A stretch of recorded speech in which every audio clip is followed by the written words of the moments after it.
No soy médico, no soy vendedor.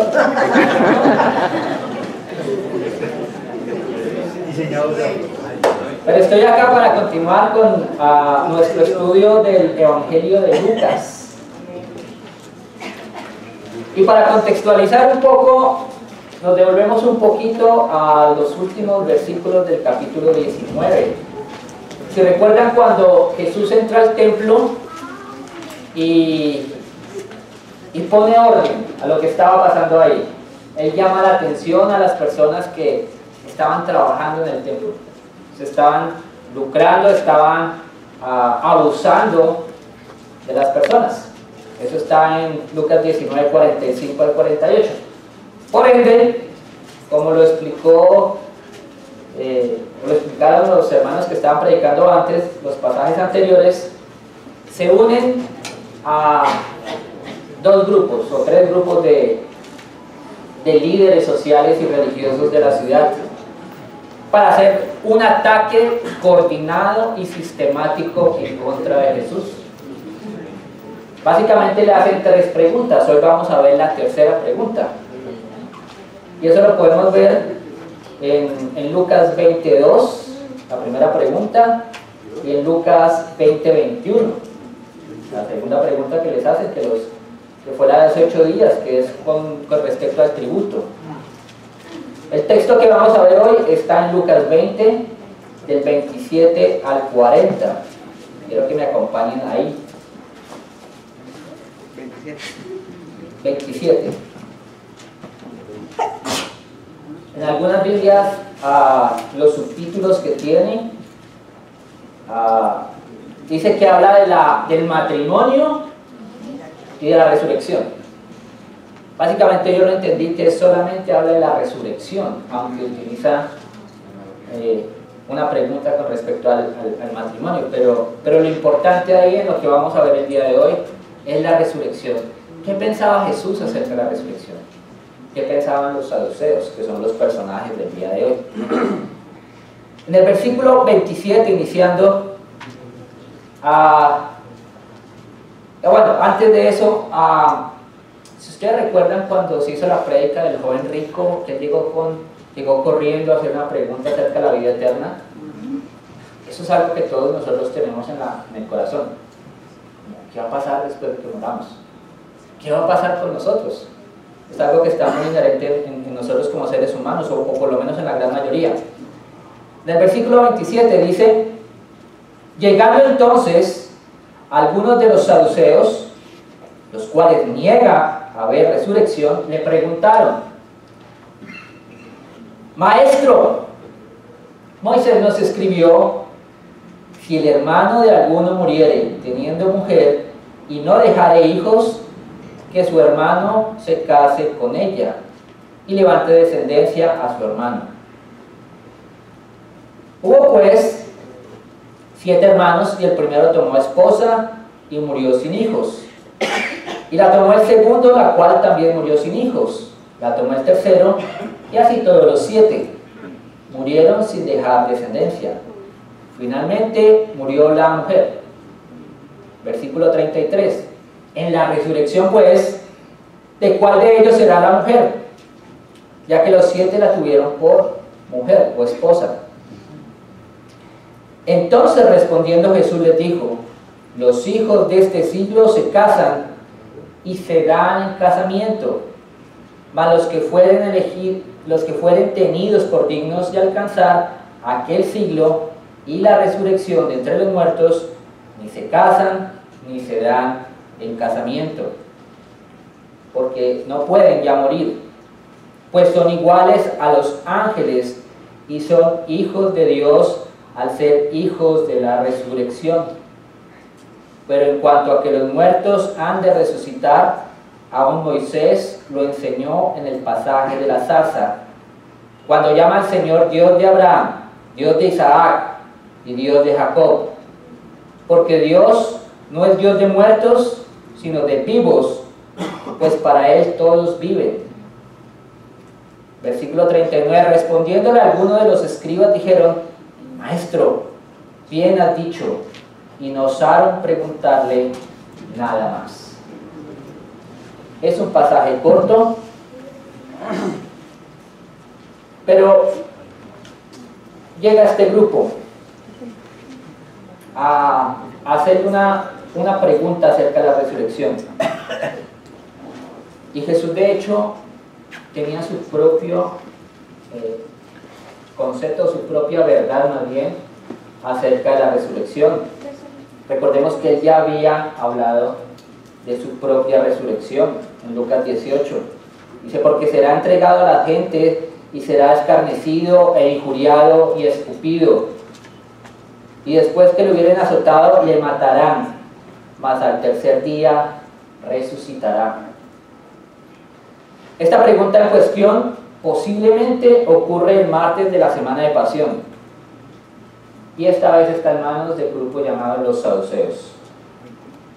Anteriormente el ataque había estado en manos de los herodianos. Ya va a ser la pregunta acerca del tributo. Y varios sectores, en muchas ocasiones, opuestos entre sí, se ponen de acuerdo para atacar a Jesús. Los dos más importantes, los dos que nosotros más reconocemos, son los fariseos y los saduceos. Los fariseos, ¿quiénes eran? Era una pequeña secta judía muy legalista, conocida por su adherencia rígida a los mínimos detalles del ceremonial contenido de la ley. Eran meticulosos en los rituales, en la celebración de las fiestas. De hecho, se habían inventado muchas más leyes para cumplir la ley.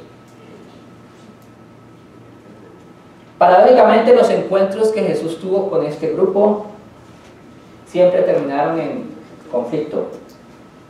Pues Jesús reprobaba la tendencia que tenían ellos a poner por encima de la Escritura la tradición humana. Jesús les criticaba eso, y aparte de eso les criticaba su hipocresía. Y vemos varias veces que Jesús entra en confrontación con ellos, con los fariseos. Para muchos de ellos eran dirigidas las parábolas para confrontarlos, porque ellos se veían a sí mismos como personas que estaban bien con Dios. Los saduceos eran conocidos por su negación a las cosas sobrenaturales. Negaban la resurrección de los muertos, negaban la existencia de los ángeles y rechazaban las tradiciones humanas y el legalismo excesivo. Este grupo era más liberal, más relajado en el cumplimiento de la ley. Y curiosamente solo aceptaban como su autoridad el Pentateuco. Ellos decían que el resto de las escrituras, los profetas, los libros de historia, los sapiensales, eran simplemente comentarios al Pentateuco y no los tenían por válidos.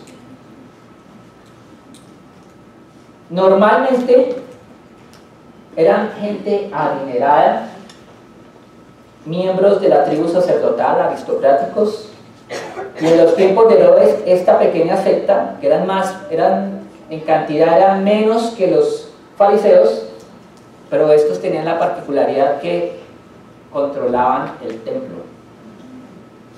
¿Sí?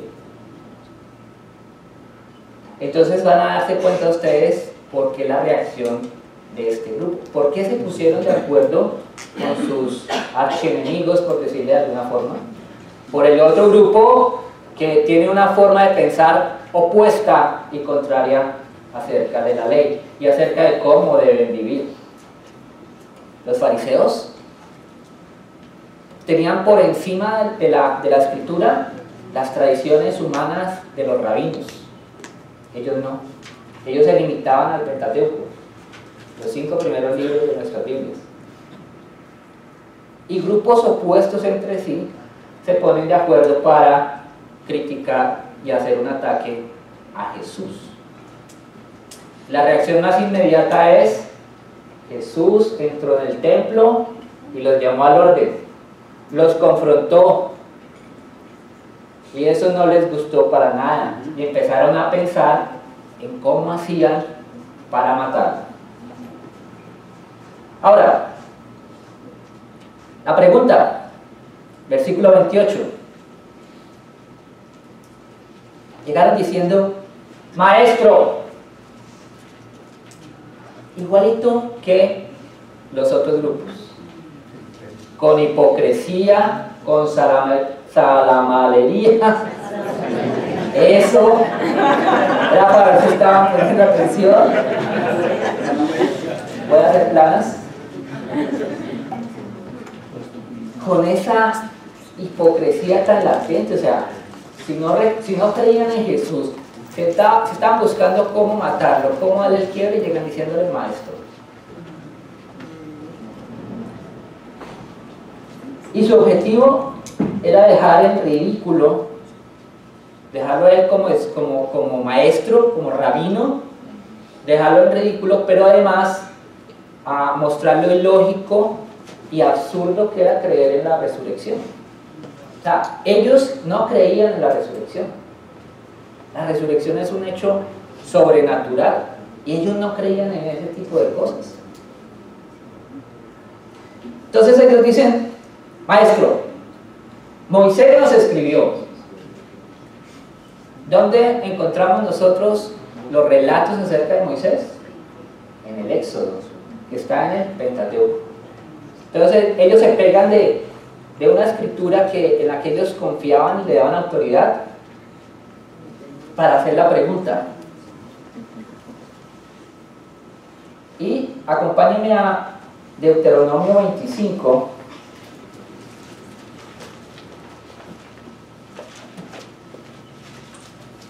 Versículo 5.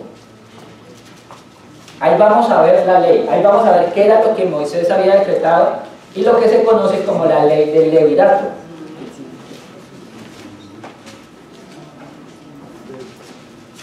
Dice: cuando hermanos habitaren juntos y muriera alguno de ellos y no tuviera hijo, la mujer del muerto no se casará fuera con hombre extraño. Su cuñado se llegará a ella y la tomará por mujer y hará con ella parentesco, y el primogénito que ella diere a luz sucederá en el nombre de su hermano muerto, para que el nombre de éste no sea borrado de Israel. La ley del levirato tenía por objetivo conservar la descendencia, mantener el apellido. Eso era algo que era normal para ellos. No sabemos si en época de Jesús se practicaba como tal todavía esta ley, pero más que eso, ellos llegan con la pregunta cascarita y les cuenta una historia. No sabemos si fue real o si simplemente ellos se la inventaron, pero los saduceos acostumbraban a hacer esta pregunta cuando hacían debate con otros, para sostener su posición que es ilógico creer en la resurrección. La historia. Salud.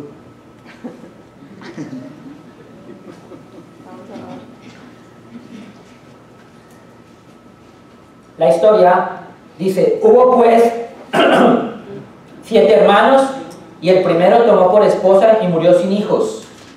Hasta ahí normal, puede ocurrir. Y la tomó el segundo, el cual también murió sin hijos. Es una historia muy particular. La tomó el tercero y así todos los 7. Uno dice como exagerado, ¿verdad?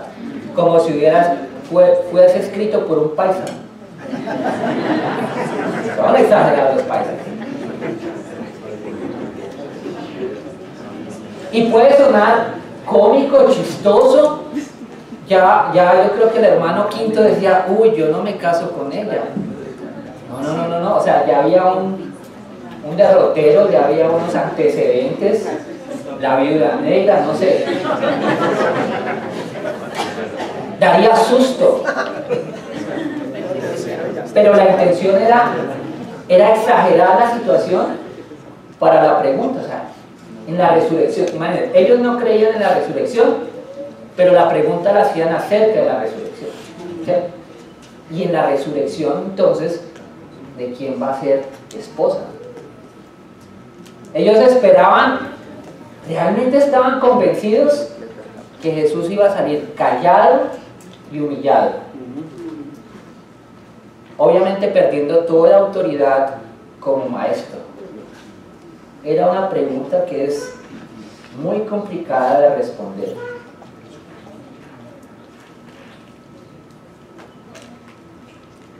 Cada uno, cada grupo de estos tenía su propia forma de interpretar la ley, de ir a las escrituras, de confiar en las promesas que encontramos en el Antiguo Testamento. Cada uno lo veía diferente, y estaban no solamente los saduceos, los fariseos, los herodianos, los celotes. Cada uno abordaba la escritura de forma diferente. Lastimosamente, en muchos casos, esa forma de pensar no estaba alineada con la voluntad ni con el plan de Dios. Por ejemplo, los fariseos creían en la resurrección. Lo encontramos en Daniel 2:12, no vayan allá. Dice, y muchos de los que duermen en el polvo de la tierra despertarán, unos para la vida eterna y otros para la ignominia, para el desprecio eterno. Dos destinos. Ellos sí creían que un día todos vamos a ser llamados, vamos a despertar, pero no todos van a tener el mismo destino. Ellos creían eso. Lo que no creían, lo que no contemplaban, era que el Mesías fuera a morir colgado en un madero. Era absurdo para ellos. Ellos no creían, no lo contemplaban, no lo veían que fuera posible, y por ende, obviamente no podían pensar tan siquiera en la resurrección del Mesías. No lo veían de esa forma. Por eso estos grupos planearon sus ataques, porque Jesús los cuestionó fuertemente en cuanto a su carácter, en cuanto a sus prácticas, en cuanto a cómo ellos veían las escrituras, en cómo ellos como líderes transmitían eso al pueblo. Ellos se aprovechaban del pueblo. Jesús decía que ellos ponían cargas sobre la gente que ni siquiera ellos eran capaces de soportar. Y nosotros hoy en día, ¿cómo somos? No es muy diferente. Hoy en día el cristianismo lo cuestionan mucho, ¿sí? Por eso ustedes entran en YouTube y encuentran debates. Sacerdote debate con pastor cristiano con respecto a X. Musulmán debate con... Hay debates, hay serios enfrentamientos teológicos entre diferentes grupos. Y el cristianismo recibe todo eso. Y nosotros como cristianos recibimos también todo eso. Cuando nos sentamos a hablar con las personas nos cuestionan. ¿Y ustedes por qué hacen esto? ¿Y por qué esto? ¿Y por qué aquello? ¿Y por qué? ¿Y por qué? ¿Y por qué? Pero no se trata de preguntas genuinas como yo quiero saber más. Yo quiero saber acerca de Dios, no lo conozco. No conozco a Jesús, enséñeme. ¿Por qué pasa esto? ¿Por qué pasa aquello? No, son preguntas cascaritas, son preguntas para dejarnos en ridículo. Y nosotros, individual y personalmente, cuestionamos las escrituras,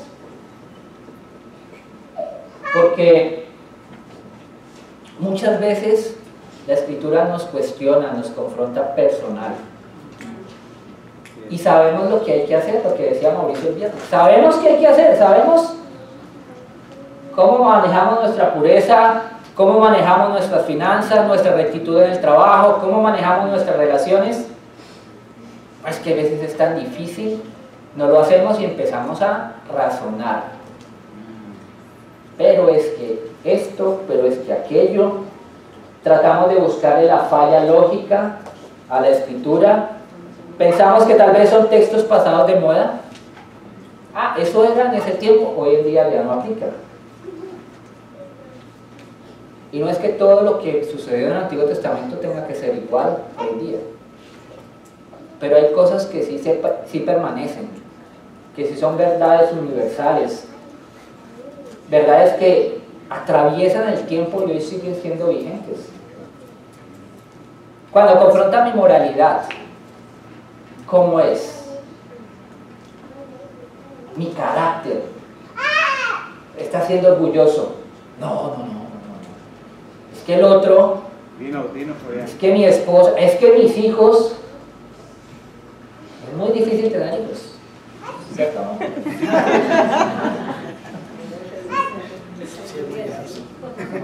¿Cómo es mi conducta? En el trabajo o en el estudio, con las medias verdades, con ocultar cosas, con alterar cosas. ¿Cómo es? Nos enojamos cuando alguien nos siente y nos hace un llamado de atención que no me agrada. En lo profundo sabemos que estamos mal. Hebreos 4:12 dice: porque la palabra de Dios es viva y eficaz, y más cortante que cualquier espada de dos filos, penetra hasta la división del alma y del espíritu, y de las coyunturas y los tuétanos, y es poderosa para discernir los pensamientos y las intenciones del corazón. Eso hace la Escritura en nosotros. Por eso no nos gusta muchas veces. ¿Se acuerdan hace 8 días en la pregunta del tributo? ¿De quién es esto? ¿Debemos pagar impuestos o no? Jesús conocía la malicia de ellos. Sabía cuál era la intención de la pregunta. Porque Jesús nos conoce. Porque la Escritura nos conoce. Juzga nuestras intenciones. Debemos hacer un examen de cómo abordamos las Escrituras. Si estamos siendo como aquellos grupos que cuestionaban a Jesús para desacreditarlo. Y muchos de nosotros somos creyentes. Muchos de nosotros obviamente no decimos: a ver, si Dios existe, ¿por qué existe la maldad? Tal vez si nos preguntamos eso es porque queremos responderle a los que tienen esas dudas. Porque queremos conocer más a Dios. Pero sí, muchas veces pasamos por alto las Escrituras. Las dejamos pasar porque yo no quiero tocar este tema. No me quiero enfrentar a eso, entonces lo dejo ahí de lado. Y eso permanece ahí. Si no sale, nuestro crecimiento se limita. Se limita y frenamos el avance del reino desde nuestra perspectiva. Como dijo Alfredo, por cada uno de nosotros valió la pena que Jesús no se echara para atrás, que Jesús continuara adelante, que Jesús muriera, que resucitara. No me imagino la cara de Jesús escuchando la pregunta. A ver, los escucho. En el pasaje paralelo en Mateo 22-23 encontramos una respuesta un poco más interesante. El versículo 29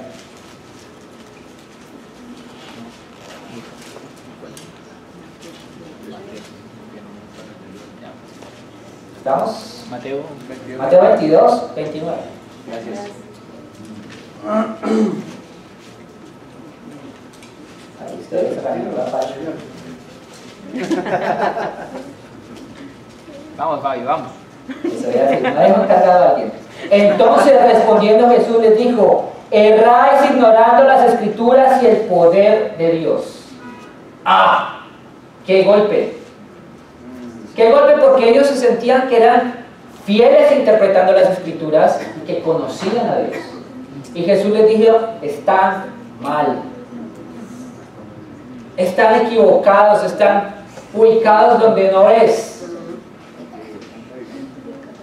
Como cuando uno va por la calle sin rumbo fijo, ¿sí? O no han escuchado como no sé si es un dicho o algo así, el judío errante, va por ahí caminando, caminando, caminando. Estás desubicado, estás descontextualizado, no conoces las Escrituras. Por eso fallas, por eso te equivocas en emitir tus conceptos, tus juicios. Y aparte de eso, no conoces el poder de Dios.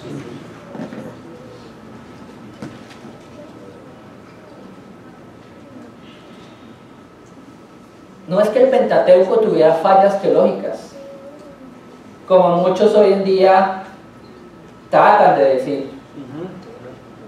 Es que y entonces los dinosaurios, y entonces esto, y entonces aquello. El Pentateuco, la Biblia, no es un libro de historia, de biología, de geología, de nada de esas cosas. No tiene fallas, pero ellos sí se habían alejado del espíritu de la Escritura.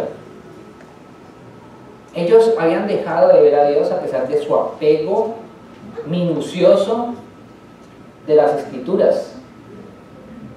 De hecho, este grupo era más liberal, era más permisivo. Y como les comenté antes, eran los que controlaban el templo.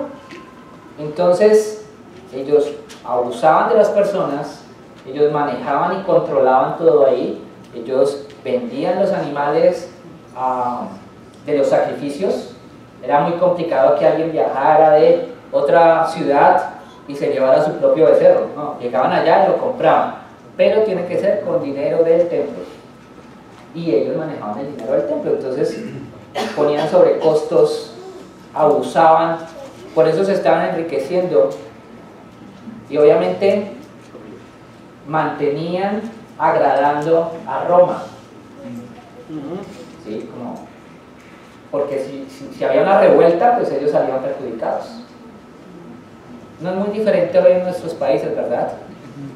Donde este dijo esto, esto dijo aquello, hay una intriga acá, si se mueven las fichas, cada uno tiene sus propios intereses. Y ese liberalismo de este grupo de saduceos los había llevado a que no les importara vender sus convicciones, siempre y cuando les permitieran seguir teniendo poder político y económico en el templo. Ellos habían seguido ahí, por eso querían desacreditar a Jesús. No les había gustado para nada que los hubieran cuestionado acerca de la fe, acerca de lo que estaban transmitiendo a las personas, acerca de que el templo es casa de oración y no una cueva de ladrones, porque en eso lo habían convertido. Obviamente las personas no estaban llegando allá adentro del lugar santísimo, porque los judíos sí eran muy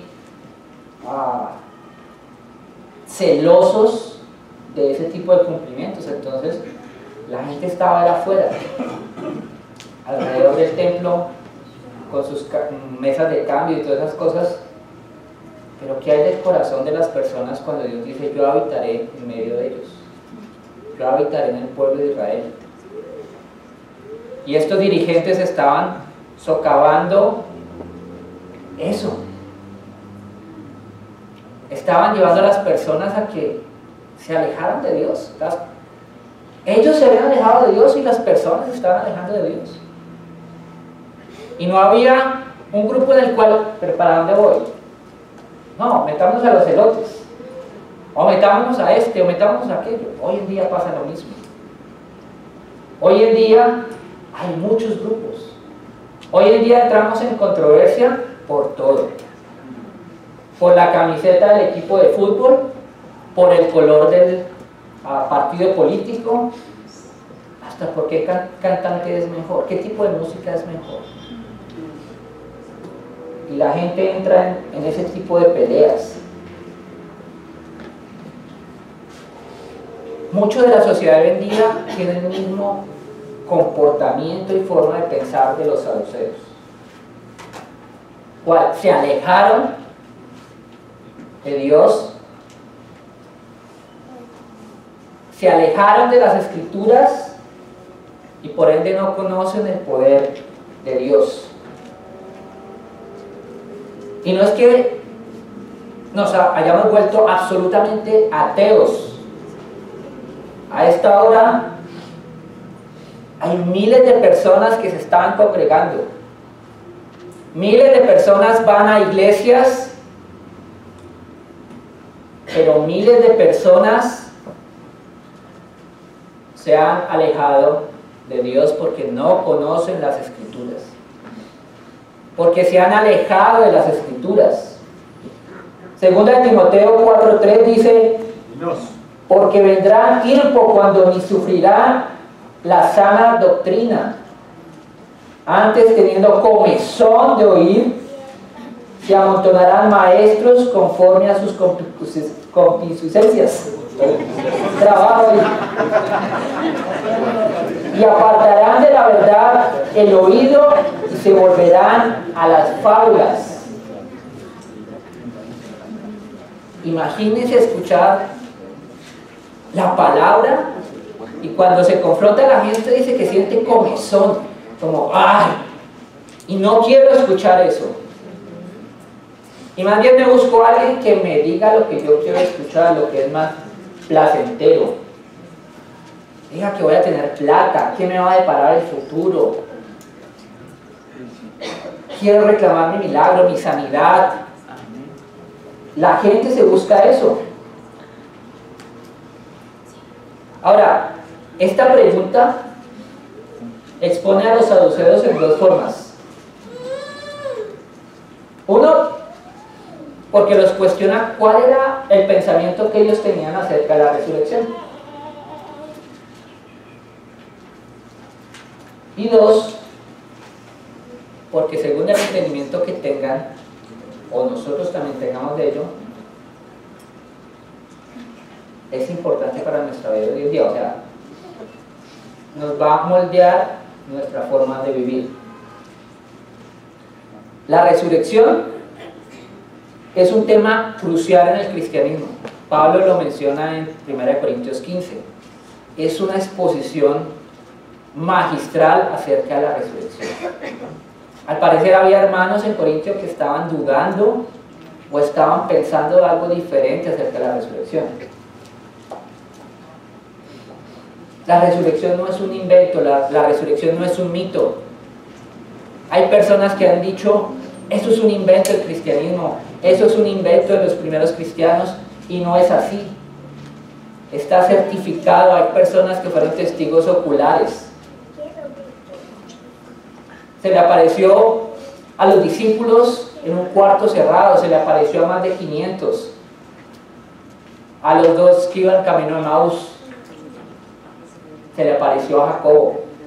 Y es interesante que Jacobo era el hermano del Señor. No había creído, no había sido seguidor de Jesús en sus 3 años de ministerio, pero llegó a ser pilar de la iglesia. ¿Por qué? Porque vio a su Señor resucitado. Si se dan cuenta y leen el libro de Hechos, muchos de los 12 eran miedosos, dudaban de lo que iba a pasar. Cuando se les aparece por primera vez estaban muertos de miedo, orando, encerrados, porque no querían sufrir persecución, porque si pensaban: si mataron a Jesús, a nosotros nos va a pasar lo mismo. Pero Jesús se les aparece y después de eso sus vidas realmente cambiaron. Salieron a dar testimonio, salieron a predicar, dieron sus vidas porque fueron testigos de la resurrección, porque vieron a su Señor resucitado. Entonces, la resurrección es algo muy importante en nuestra vida cristiana. Sí es. Pablo decía en 1 Corintios, si los muertos no resucitan, entonces Cristo no resucitó. Y entonces estamos aún muertos en nuestros pecados.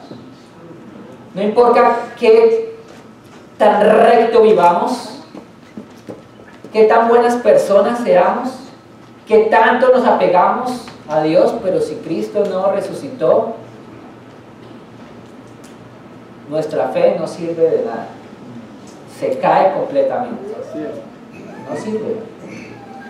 Porque es un paquete completo. Es la pasión, es la muerte, es la resurrección y es la ascensión al cielo. Si falta algo de eso, estamos mal. Pero gracias a Dios que sí pasó, que no es un invento, que no es una fábula. Ahora, ¿qué pasa si yo desconozco la resurrección? Como estaban diciendo ellos, que no existe la resurrección.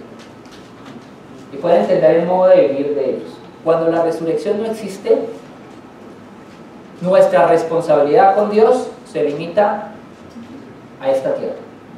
O sea, no va a haber algo después. Yo me muero, es lo que dicen muchos ateos. Morimos y acá quedamos. Entonces, hagamos todo lo que podamos acá en la tierra. ¿Sí?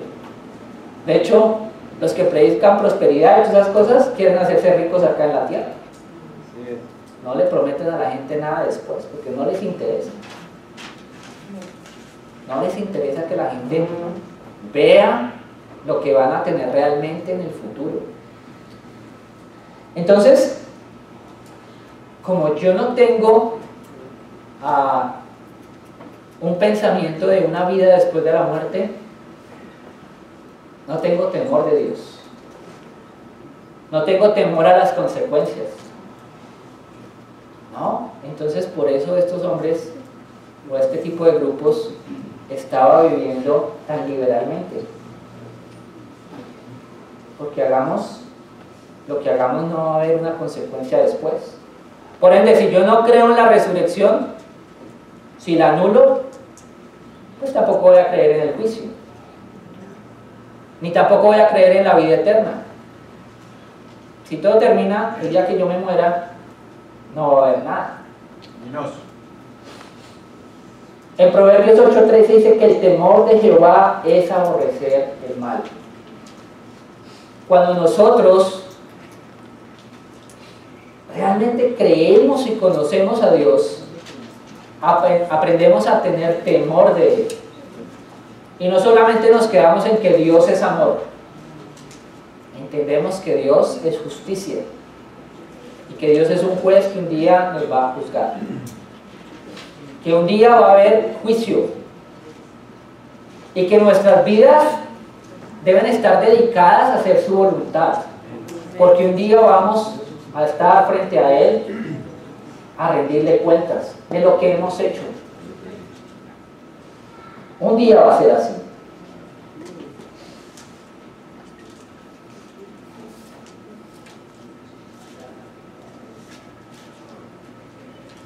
(20:34) de Lucas. Entonces respondiendo Jesús les dijo: los hijos de este siglo se casan y se dan en casamiento, mas los que fueren tenidos por dignos de alcanzar aquel siglo y la resurrección de entre los muertos, ni se casan ni se dan en casamiento. Jesús les dice: la vida eterna, la vida después de la resurrección es diferente a como ustedes la están viendo. Ese era el gran error de los saduceos. Ellos pensaban que cuando resucitemos todo iba a ser como nosotros, con la misma ropa, la misma calvicie, las mismas arrugas, la panza. No, nuestro cuerpo va a ser diferente. Y luego lo remito a Corintios 15. Una es la gloria del cuerpo terrenal y otra es la gloria del cuerpo celestial. Vamos a ser seres espirituales Y porque ellos no entendían eso era que estaban pensando de esa forma. Ahora, dice, mas los que fueren tenidos por dignos de alcanzar aquel sitio. Vamos, enséñanos. Evidentemente, no todos van a ser tenidos por dignos. Y acá hay una escritura que para muchos les puede sonar fuerte, duro, les puede rechinar los dientes, dar comezón, porque la verdad es que no todos somos hijos de Dios. Es el pensamiento popular. Sí, somos hijos de Dios. No. Todos somos criaturas de Dios. Pero en Juan 8, en Juan 1:10, perdón, dice, mas todos los que le recibieron, a los que creen en su nombre les dio potestad de ser hechos hijos de Dios. Solamente creyendo en Jesús cambiamos a ese estado de ser hijos, a ser adoptados. Pero el creer no solamente es creer, sí, yo creo en Dios. Sí, Dios. El creer está muy ligado a la obediencia. Juan 8, 31, 32. A obedecer sus preceptos, a obedecer sus mandamientos. No es un creer intelectual. Sí, yo creo en Dios, pero como estos saduceos, yo vivo acá liberal, no, es creer en sus preceptos, es esforzarnos en conocer las Escrituras, es buscar conocer el poder de Dios en Jesús, es obedecerlo. Ahora Jesús le responde, porque él conocía las Escrituras y él sí las sabía usar. Así que animémonos a conocer las Escrituras y aprendámoslas a usar. Versículo 37, pero en cuanto a que los muertos han de resucitar, aún Moisés lo enseñó en el pasaje de la zarza, cuando llama al Señor Dios de Abraham, Dios de Isaac y Dios de Jacob. Porque Dios no es un Dios de muertos, sino de vivos, pues para Él todos viven. Dios no dice, yo fui el Dios de Abraham, de Isaac y Jacob. Él dice, yo soy, por ende ellos están vivos. Por ende ellos no han muerto, porque Dios no puede ser Dios de muertos. Están vivos. Y Jesús usa precisamente un pasaje que está en el Pentateuco para derrumbarle a este grupo su pregunta, su cuestionamiento. Debemos conocer las Escrituras. Debemos conocer lo que dice la Escritura para vivir y un día realmente llegar a esa resurrección. No para ser condenados por nuestras maldades, sino para entrar en la vida eterna. Esa debe ser una meta entre nosotros. Que no nos digan, desconoces las Escrituras y por eso erráis. Desconoces el poder de Dios. Porque tenemos un Dios poderoso. Porque tenemos un Dios que ha hecho cambios en la vida de muchos acá.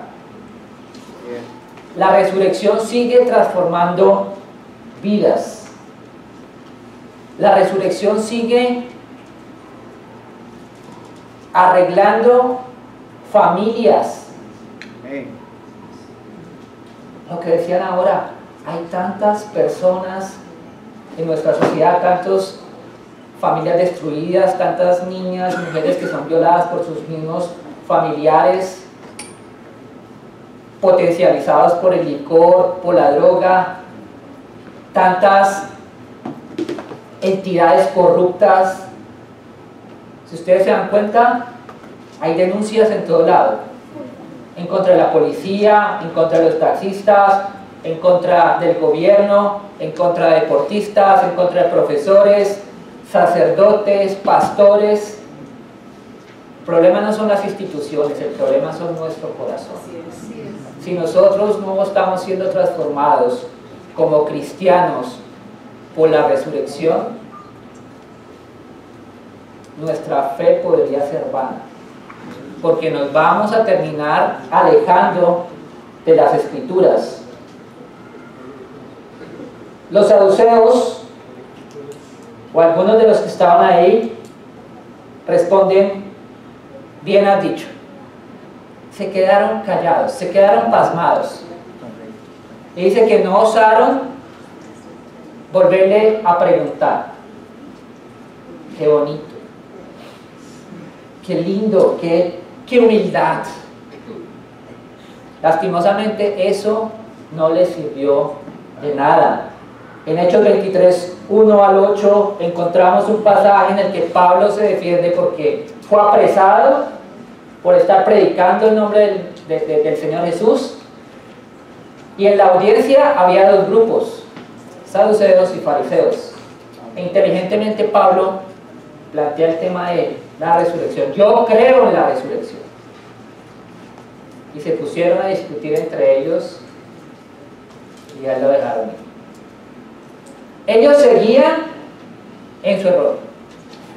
Jesús los confrontó, los ubicó, pero eso no cambió nada en sus vidas.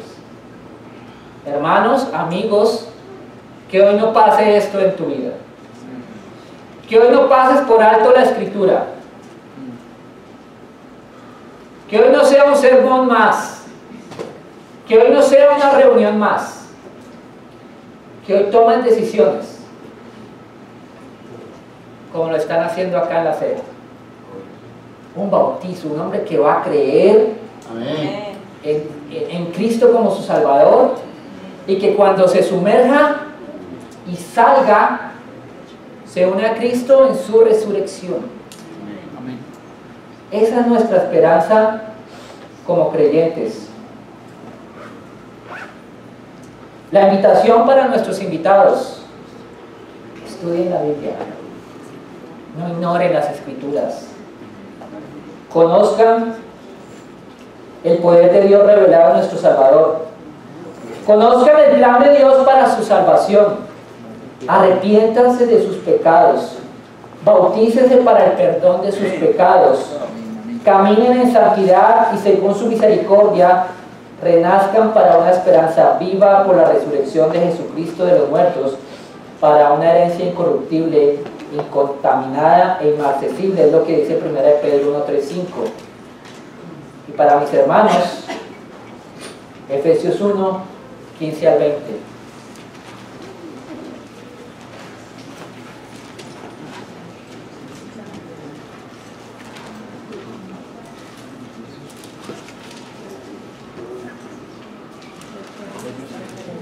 Efesios 1.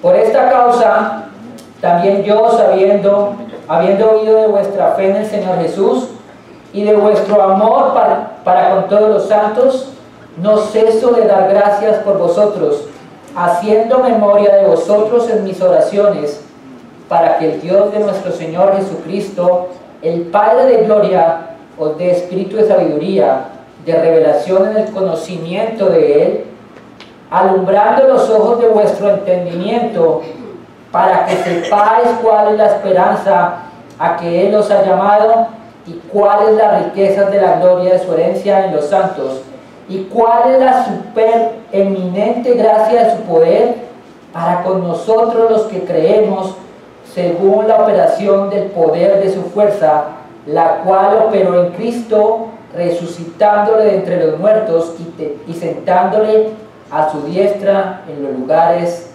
celestiales, sobre todo principado y autoridad y poder y señorío, y sobre todo nombre que se nombra, no solo en este siglo, sino también en el venidero.